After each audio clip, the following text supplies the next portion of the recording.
Inutile de vous l'expliquer, les jours qui viennent de passer ont été mouvementés pour tous, mais voir le pays s'unir contre la violence gratuite et aveugle fait chaud au cœur. Je me joins donc au reste de l'équipe pour vous souhaiter une bonne année, en souhaitant que ce qu'il s'est passé en France ne se renouvelle jamais, ni ici, ni ailleurs. Les mots ne sont pas assez forts pour exprimer la douleur que nous ressentons, mais nous avons été rassurés de voir que le pays s'est resté debout face à l'horreur.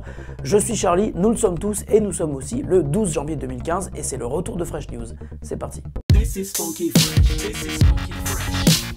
Pick up on the mustard pack and grab your dab of cheese and fries.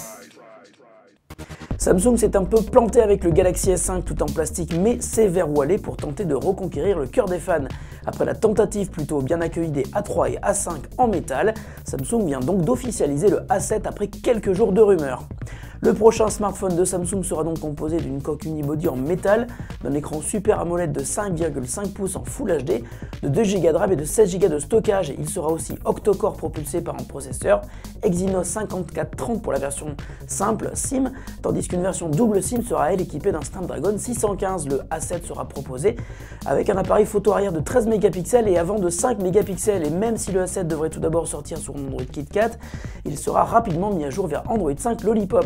Quant à sa disponibilité, Samsung indique Q1, soit avant fin avril maximum, et un prix européen de 509 €. Nous devrions pouvoir mettre la main dessus lors du prochain Mobile World Congress en février. Copier des produits qui marchent, c'est assez classique, mais s'inspirer de produits qui ne cartonnent pas, c'est nouveau et a priori c'est sans doute dans le but de faire mieux. C'est apparemment l'idée qui a germé dans la tête de 3 ex-ingénieurs de Google qui viennent donc de dévoiler la tablette modulaire Jade Remix Ultra. Elle ressemble en effet énormément à une tablette Microsoft Surface. La seule différence est qu'elle tourne donc sous Android 4.4.2, affublée d'une surcouche appelée Remix OS qui transforme Android en une version presque desktop d'Android et qui fait beaucoup penser au confort de Windows. La tablette est équipée d'un écran IPS de 11,6 pouces en Full HD, de 2 Go de RAM, de 16 à 64 Go de stockage suivant les configurations.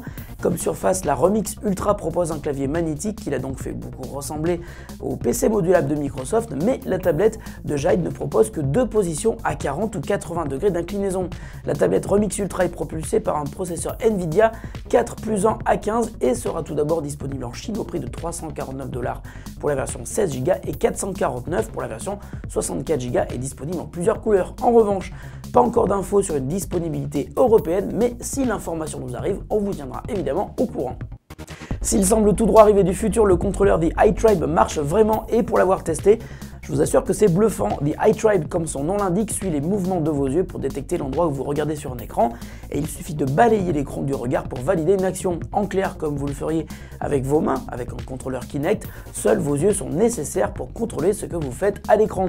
Dévoilé pour la première fois en juin dernier pour Windows, The iTribe est désormais disponible pour macOS et très bientôt pour Android. Et c'est lors du CES que nous avons pu l'essayer avec une version qui est désormais commercialisée. Une fois la phase de configuration terminée, le contrôle d'un jeu par les yeux est très efficace. Nous avons pu ainsi le tester avec Fruit Ninja. Interagir avec une tablette ou un PC sans le toucher peut servir de nombreuses situations de la vie quotidienne, mais pourra aussi intéresser les personnes handicapées. The iTribe est disponible sur le site du fabricant au prix de 99 $ et à ce tarif-là, vous obtenez le contrôleur et un kit de développement. Et la question du jour nous vient de Lilian qui constate une mauvaise connexion entre sa PS4 et sa box internet. Il aimerait savoir comment faire pour l'améliorer. Salut Lilian, tu ne précises pas, mais il y a de grandes chances pour que les deux appareils soient reliés en Wi-Fi et si c'est le cas, on te conseille de passer directement au câble réseau. Pour cela, 2 solutions, la moins chère et la plus efficace, acheter un petit switch réseau. On te conseille par exemple le Netgear GS605 qui coûte une vingtaine d'euros et qui marche super bien. Il te suffit de 2 câbles Ethernet pour relier ta box et ta console et tu verras que ça va tout de suite beaucoup mieux marcher. Si ta console et ta box sont trop éloignées l'une de l'autre et que passer du câble à travers la maison est impossible, tu peux essayer le CPL, le courant porteur en ligne. Il s'agit de petits boîtiers qui utilisent le réseau électrique de ton domicile pour faire transiter des données réseau. Tu trouveras de très nombreux modèles toujours chez Netgear à partir de 40 €. Fresh News, c'est fini pour aujourd'hui. Encore une fois, bonne année. On se retrouve demain. Salut à tous et bonne journée.